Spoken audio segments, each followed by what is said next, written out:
فاروق بخشی۔ ہندوستان کے صوبہ اتر پردیش میں ایک شہر ہے میرٹھ۔ میرٹھ بہت مشہور ہے، صرف قینچی کی وجہ سے نہیں، اور بھی بہت سی سیاسی، ادبی اور غیر ادبی باتیں اس سے وابستہ ہیں۔ 1857 میں گرمیوں کا موسم تھا اور وہاں کے لوگوں کے دماغ پر ایسی گرمی چڑھی کہ دہلی پر چڑھ دوڑے۔ نتیجہ سب کو معلوم ہے، بیچارے بوڑھے بادشاہ کو لال قلعے سے نکال کر رنگون بھجوا دیا۔ میرٹھ والوں کی وجہ سے نہ صحیح، بعد میں آزادی تو مل گئی، خیر آگ تو انہی کی لگائی ہوئی تھی۔ آزادی کے 10 سال سکون سے گزر گئے۔ ہندوستان میں انقلاب 1857 کا جشن منایا جا رہا تھا۔ ادھر جشن ہو رہا تھا، ادھر میرٹھ کے محلہ کرم علی میں پھر کھلبلی مچی۔ میرٹھ والے پریشان ہوئے کہ فجر کی اذان کے وقت یہ کس نے غزل سنانا شروع کر دی۔ 100 سال بعد 1957 میں پھر کوئی انقلاب آ رہا ہے۔ بعد تحقیق معلوم ہوا کہ ماسٹر بندو خاں کے یہاں ایک لڑکا پیدا ہوا ہے، جس نے پیدا ہوتے ہی دایا کو ترنم سے غزل سنانی شروع کر دی۔ دایا بولی، ماسٹر جی لگ رہا ہے آپ کے یہاں مرزا غالب پیدا ہو گئے۔ بس صاحب، ماسٹر بنیاد علی عرف بندو خاں تو سر پکڑ کر بیٹھ گئے۔ انہوں نے سوچا کہ یہ لڑکا اگر شاعر یعنی غالب بن گیا تو خاندان کا نام بدنام کرے گا اور زندگی بھر لوگوں سے ادھار قرض لیتا رہے گا، اس لیے اس کا نام ہی ایسا رکھ دیا جائے کہ جس کا کوئی قافیہ ہی آسانی سے نہ ملے، نہ قافیہ ملے گا اور نہ شاعری کرے گا۔ یعنی لڑکے کا نام رکھا گیا محمد فاروق۔ لیکن صاحب، جسے بگڑنا ہوتا ہے اسے الف لیلہ کی ملکاؤں کی طرح لاکھ پیروں میں رکھ لو، وہ بگڑ کر ہی رہتا ہے۔ فاروق کو شاعر بننے سے نہ اشرفیہ مدرسے کے مولوی صاحب کا مولا بخش روک سکا اور نہ ماسٹر عبداللطیف کی نصیحتیں۔ اس اردو نے بھی بہت سے والدین کے ارمانوں پر پانی پھیرا ہے۔ اس اردو نے بھی بہت سے والدین کے ارمانوں پر بھی پانی پھیرا ہے۔ دراصل اردو کی شیرینی اور شاعری کی چاشنی جن کی مادری زبان اردو نہیں بھی ہے، انہیں بھی اپنی گرفت میں لے لیتی ہے، اور جن کی مادری زبان اردو اور خدا نخواستہ آس پاس کا ماحول ادبی ہو تو اس کے بگڑنے کے تو پورے امکانات رہتے ہیں۔ والدین روشن مستقبل کے لیے انجینئر یا ڈاکٹر بنانا چاہتے ہیں، لیکن پوت کے پاؤں ایسے پالنے میں پڑتے ہیں کہ لوریاں سن کر بڑا ہوتا ہے اور بڑے ہو کر لوریاں سنانا شروع کر دیتا ہے۔ فاروق کے ساتھ بھی یہی ہوا۔ اس کے شاعر بننے میں میرٹھ کے شاعرانہ ماحول کا بڑا دخل ہے۔ کہتے ہیں جیسی نیت ویسے فرشتے۔ اب اسے خوش قسمتی کہوں یا بدقسمتی کہ فاروق کو ہم عمر اور ضعیف العمر بھی ایسے ملے جن کے اندر ادب کے جراثیم پرورش پا رہے تھے۔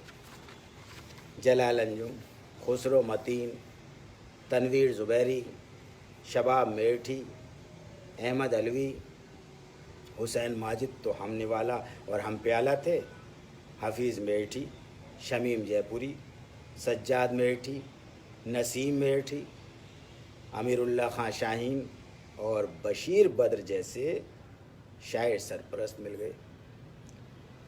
مذکورانہ بزرگان ادب نے پال پوس کر فاروق کو فاروق بخشی بنا کر جلال انجم، خسرو متین، حسین ماجد اور نگار عظیم کے ساتھ جنرل بخت خاں کی طرح دہلی یہ کہہ کر روانہ کر دیا کہ جا بیٹا، اب نہ ظفر ہے، نہ غالب اور نہ ذوق، لال قلعے میں جا کر مشاعرہ پڑھ۔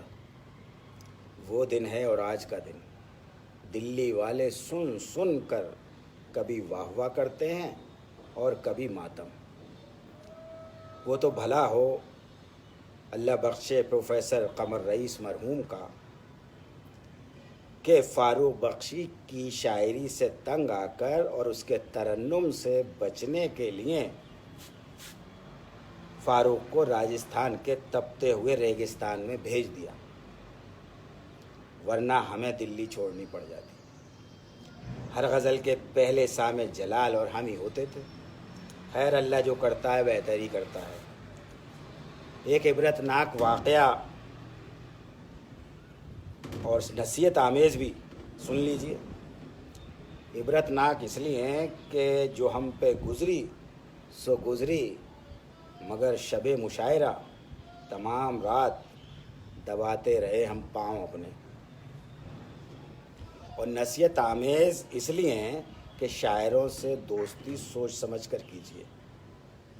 انہیں غزل کی ولادت کے بعد فوراً درد اٹھتا ہے، اور اس درد سے نجات پانے کے لیے سامعین کی ضرورت ہوتی ہے۔ ہوا یوں کہ ایک مرتبہ فاروق بخشی صاحب کو لال قلعے کے مشاعرے میں مدعو کیا گیا۔ ظاہر ہے ایسے موقعوں پر کوئی بھی اکیلا نہیں جاتا، 2-3 رفقا واہ واہ کرنے اور یہ گواہی دینے کے لیے ساتھ جاتے ہیں کہ آپ ہی کا کلام حاصل مشاعرہ تھا۔ بہرحال ہمارے علاوہ جلال انجم اور شمس تبریزی کو بہت سے لالچ دے کر فاروق بخشی نے اپنی ہمراہی کے لیے تیار کر لیا۔ انسان مروت اور لالچ میں کیا کیا کر جاتا ہے، سو ہم نے بھی کیا۔ رات میں قریب 2 بجے مشاعرہ ختم ہوا۔ فاروق صاحب مشاعرے کے بعد اپنے کلام اور ترنم کی تعریفیں سننے میں اتنے مصروف ہوئے کہ وقت کا احساس ہی نہیں ہوا۔ اوکھلا جانے والی خصوصی آخری بس بھی چلی گئی۔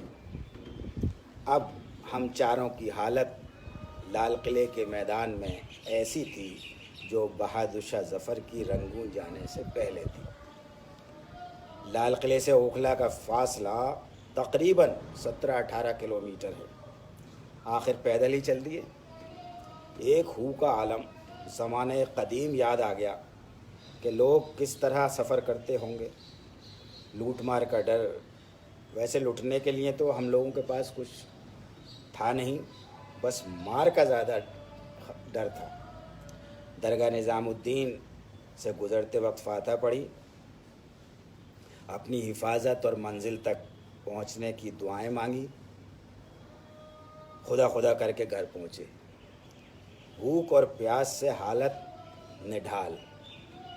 کربلا کا منظر یاد آ گیا۔ غصہ ساہتیہ کلا پریشد والوں پر بھی تھا جنہوں نے نقد کے بجائے چیک تھما دیا، جو کسی کام کا نہیں۔ ہم سے کہا گیا تھا کہ نقد ملے گا، موج کریں گے۔ اب موج کرنے کے بجائے سر پیٹ رہے تھے۔ ایسے میں فاروق بخشی صاحب اپنی قصیدہ خوانی سے باز نہیں آ رہے تھے کہ دیکھو فلاں صاحب کو میری غزل بہت پسند آئی اور فلاں صاحب نے دوبارہ شعر پڑھنے کے لیے فرمائش کی۔ اگر ہم لوگ ضبط سے کام نہ لیتے تو وہ فاروق بخشی کا آخری مشاعرہ ہوتا۔ وہ دن ہے اور آج کا دن میں کبھی کسی مشاعرے میں نہیں گیا۔ یہاں ایک اور واقعہ یاد آ گیا۔ حیدرآباد کے 2 پروفیسر تھے، اللہ انہیں جنت نصیب کرے۔ دونوں ہی ہمارے کرم فرما تھے۔ ایک پروفیسر امیر عارفی، دوسرے پروفیسر یوسف سرمست۔ ایک مرتبہ دونوں پرگتی میدان میں کتاب میلہ دیکھنے گئے۔ واپسی میں جب بس لینے کے لیے بس اسٹینڈ پر کھڑے ہوئے تو بسوں میں بہت زیادہ بھیڑ تھی، چڑھنا مشکل تھا۔ پروفیسر یوسف سرمست بہت ہی منحنی سے کمزور آدمی تھے۔ عارفی صاحب نے کہا چلو آگے سے بس پکڑتے ہیں، یہاں بھیڑ بہت ہے۔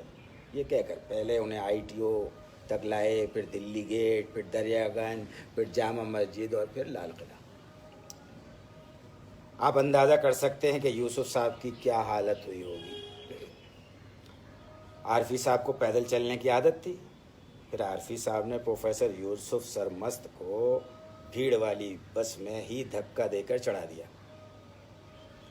مال لوڈ پر اترنا تھا، عارفی صاحب تجربے کار تھے، اتر گئے، یوسف صاحب اگلے بس اسٹاپ پر جا کر اترے۔ ہاں، تو فاروق بخشی سے ہماری پہلی ملاقات مکتب جامعہ پر ہوئی تھی، جو جامع مسجد کے اردو بازار میں واقع ہے، جہاں میر، غالب، ذوق اور مومن وغیرہ بھی گھوما کرتے تھے۔ فاروق بخشی بھی اسی خوش فہمی میں میرٹھ کو چھوڑ کر دلی ان گلیوں میں گھومتے تھے کہ شاید ان گلیوں کی بدولت بڑا شاعر بن جاؤں۔ ڈاکٹر جلال انجم اس آوارگی میں ان کا ساتھ دیتے تھے۔ مکتب جامعہ کی تمام شاخیں اردو کے ادیبوں اور شعراء کی ملاقات کے لیے سب سے مناسب جگہ ہیں۔ علی گڑھ اور بمبئی کی شاخوں کا بھی یہی حال ہے۔ وحید خان صاحب اس زمانے میں مکتبے پر بیٹھا کرتے تھے۔ وحید صاحب سے سبھی اردو کے مصنفین اچھے رشتے رکھتے تھے، کیونکہ کتابوں کی نکاسی کا دار و مدار رشتوں پر ہی ہوتا ہے۔ وحید صاحب نے فاروق اور جلال سے ملاقات کروائی۔ معلوم ہوا کہ یہ بھی قمر رئیس صاحب کی زلفوں کے اسیر ہیں۔ قمر صاحب کے ایک شاگرد ڈاکٹر امیر اللہ خان شاہین میرٹھ کالج میں اردو کے استاد تھے، اور یہ دونوں ان کے شاگرد ہیں۔ تھوڑی دیر بعد ہی پتہ چل گیا کہ فاروق بخشی شاعر بھی ہیں۔ جب ایک چائے خانے میں انہوں نے ایک تازہ غزل کہہ کر پرانی غزل سنا ڈالی۔ میرے لیے تو تازہ تھی، جلال نے بتایا کہ بہت پرانی ہے۔ فاروق کے آؤ بھاؤ شاعرانہ تھے۔ ماتھے پر آتی ہوئی زلفوں کو بار بار دائیں ہاتھ سے گردن کو جھٹکا دے کر اوپر کرنا بتا رہا تھا کہ ادائیں بھی شاعرانہ ہیں۔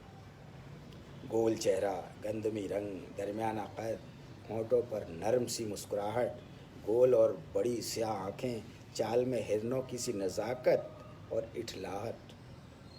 کسی شاعر میں یہ ادائیں بھی ہوں، آواز بھی کوئل جیسی ہو، تو لازم ہے کہ وہ حسیناؤں میں مقبول ہو ہی جاتا ہے۔ فاروق بخشی بھی وہ تمام صلاحیتیں تھیں کہ وہ کسی کو بھی عشق میں گرفتار کر سکے اور کسی کے عشق میں خود گرفتار ہو جائے۔ راوی کہتا ہے کہ خاموش رہو، مزید بیان سے کچھ پردہ نشینوں کی بے پردگی ہوگی۔ سو اس ضمن میں خاموشی میرے حق میں بھی بہتر ہے۔ البتہ نام میں بخشی کی اضافت کی مختلف روایتیں ہیں۔ کہتے ہیں کہ انہیں ابتدا میں جس لڑکی سے عشق ہوا وہ بخشی تالاب کی رہنے والی تھی۔ یہ بھی کہا جاتا ہے کہ اس کے باپ بخشی یا میر بخشی تھے، انہیں خوش کرنے کے لیے ایسا کیا۔ ایک روایت یہ بھی ہے کہ ان کے دادا راجہ کچیسر کے یہاں بخشی کے عہدے پر فائز تھے، انہوں نے بھی دادا کی طرح بخشی بننے کی خواہش کی۔ بہرحال سچ جو بھی ہو، اس کا فائدہ کچھ نہیں ہوا۔ یہ کھڑے کھڑے ڈولی جاتے وقت بس غبار دیکھتے رہے۔ فاروق بخشی نے میرٹھ کالج سے پی ایچ ڈی کیا۔ لڑکے کا ادبی ذوق دیکھ کر کالج کے ہر دل عزیز استاد ڈاکٹر امیر اللہ خان شاہین نے نگرانی کا اعزاز حاصل کرنے کی کوشش کی۔ شاہین صاحب انتہائی شریف اور نفیس آدمی تھے۔ شاعری کا شوق تھا، لیکن اتنا بھی نہیں کہ ہر وقت شاعری سنتے رہیں۔ فاروق سنتے کم تھے، سناتے زیادہ تھے۔ بیچارے شاہین صاحب برداشت نہ کر سکے، اور اس وقت کے مشاعروں کے معروف شاعر ڈاکٹر بشیر بدر کے ہاتھ میں فاروق کا ہاتھ دے کر دنیا سے ہجرت کر گئے۔ بس پھر کیا تھا، اب تو دونوں ہمذات مل گئے، وہ ایک سناتے، یہ دو سناتے، دونوں ایک دوسرے کی واہ واہ کرتے۔ جلال انجم کو مجبوری میں واہ واہ کرنی پڑتی، جبکہ آہ دل سے نکلتی تھی۔ میرٹھ اور دہلی کا فاصلہ زیادہ نہیں ہے، اس لیے میرٹھ کا لڑکا بالغ ہوتے ہی نوکری کی تلاش میں دلی کا رخ کرتا ہے۔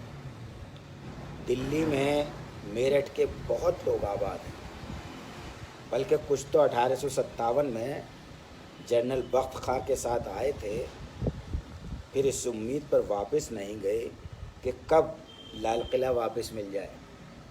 فاروق بخشی، جلال انجم، خسرو متین، حسین ماجد اپنے پیروں پر کھڑے ہونے کے لیے دہلی آ گئے اور دہلی والوں کو اردو پڑھانا شروع کر دیا۔ دہلی کے اردو والے میرٹھ والوں کی اس لیے قدر کرتے تھے کہ مولوی اسماعیل میرٹھی نے اردو سکھانے کے لیے ایسا قاعدہ لکھ دیا تھا کہ اردو آسان ہو گئی تھی، اس لیے ہر میرٹھ والے کو اسماعیل میرٹھی کی طرح لائق استاد سمجھتے ہیں۔ عموماً کوئی تخلیق کار اچھا استاد نہیں بن پاتا، لیکن فاروق بخشی اچھے شاعر ہونے کے ساتھ ساتھ اچھے استاد بھی ثابت ہوئے۔ اساتذہ اور طلباء میں ان کی مقبولیت شاعری کی وجہ سے بھی ہوئی اور تدریسی خدمات کو بخوبی انجام دینے کی سبب بھی وہ پسند کیے گئے۔ اردو ایسی زبان ہے کہ اگر صحیح لب و لہجے کے ساتھ بولی جائے تو سننے والے کے دل کو گھائل کر دیتی ہے۔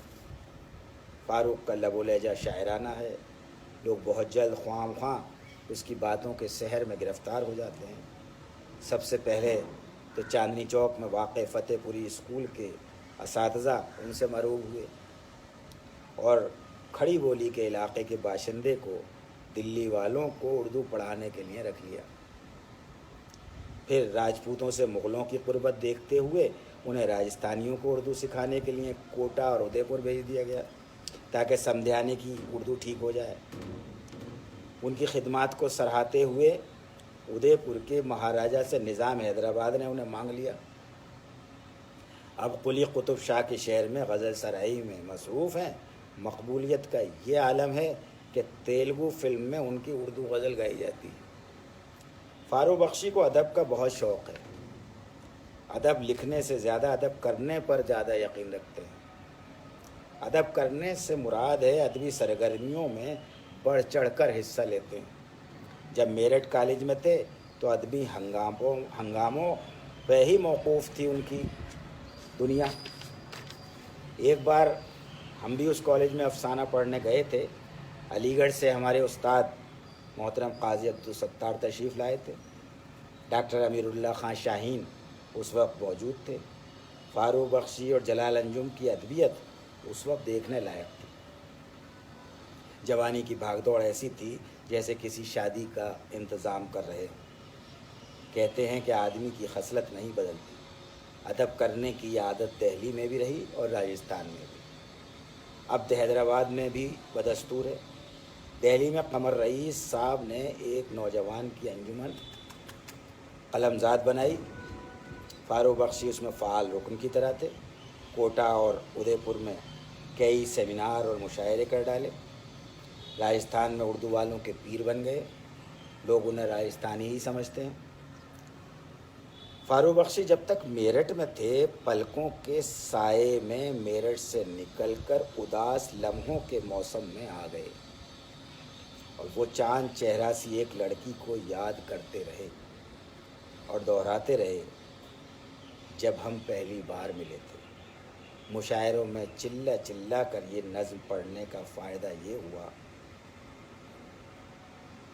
کہ ان کے گھر والوں نے ناشاد و ناکار پھرنے سے بہتر یہ سمجھا کہ اسے کاشانہ شہناز میں بھیج دیا جائے۔ کاشانہ شہناز میں پہنچ کر فاروق کو غم دل اور وحشت دل سے نجات مل گئی۔ ہم لوگوں کا پیشہ ایسا ہے کہ بغیر تنقید و تحقیق کے ترقی کی راہیں ہموار نہیں ہو سکتی۔ کسی کی بھی تخلیق سے کیڑے یا موتی نکالنا ہماری ترقی کی سیڑھیاں سمجھی جاتی ہے۔ ہمارے پیشے میں شاعر یا افسانہ نگار کو ناکارہ سمجھا جاتا ہے۔ شاعر کو تو گھر میں بھی عزت نہیں ملتی، مختلف القابات سے پکارا جاتا ہے۔ آج کل دنیا میں تنقید کرنے والوں کی قدر ہے۔ ٹیلی ویژن پر بھی وہی نیوز چینل زیادہ دیکھے جاتے ہیں جن میں تو میں زیادہ ہوتی ہے، ایک دوسرے پر کیچڑ اچھالی جاتی ہے۔ سو فاروق بخشی جیسے رومانی شاعر کو بھی اپنی اپنے قلم سے کسی کو شال پہنانی پڑی اور کسی پر کیچڑ اچھالنی پڑی۔ اس کے بعد ترقی ملی، یعنی پروفیسر ہو گئے۔ شال اور کیچڑ یعنی تنقیدی مضامین کے بھی مجموعے شائع ہوئے۔ تنقیدی مزاج نہ ہوتے ہوئے بھی ذہن کو تنقیدی بنانا پڑا، مجبوری تھی، لیکن انہوں نے اپنے اندر کے شاعر کو مرنے نہیں دیا، اپنی شاعرانہ شناخت قائم رکھی۔ فاروق بخشی بہت اچھا انسان ہے، بہت اچھا دوست ہے۔ جس کا ہے اسے دوستی نبھانی آتی ہے، ذرا وہمی سا ہے، چیز کو استعمال کرنے اور دوست بنانے سے پہلے نیک ساتھ اور ستاروں کی نشست و برخاست دیکھ لیتا ہے۔ مہمان نوازی قابل رشک ہے۔ فاروق سے دوستی ہمیشہ قائم رہ سکتی ہے اگر آپ اس کی غزلیں سنتے رہیں، جیسے گزشتہ 40 سال سے میں سن رہا ہوں۔ پہلے روبرو سنتا تھا، اب موبائل پر سنتا ہوں۔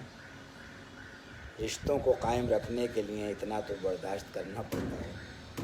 خدا فاروق بخشی کو مئے اس کی غزلوں کے سلامت رکھے، آمین۔ خدا محفوظ رکھے ہر بلا سے، یہی ایک شہر میں تنہا بچا ہے۔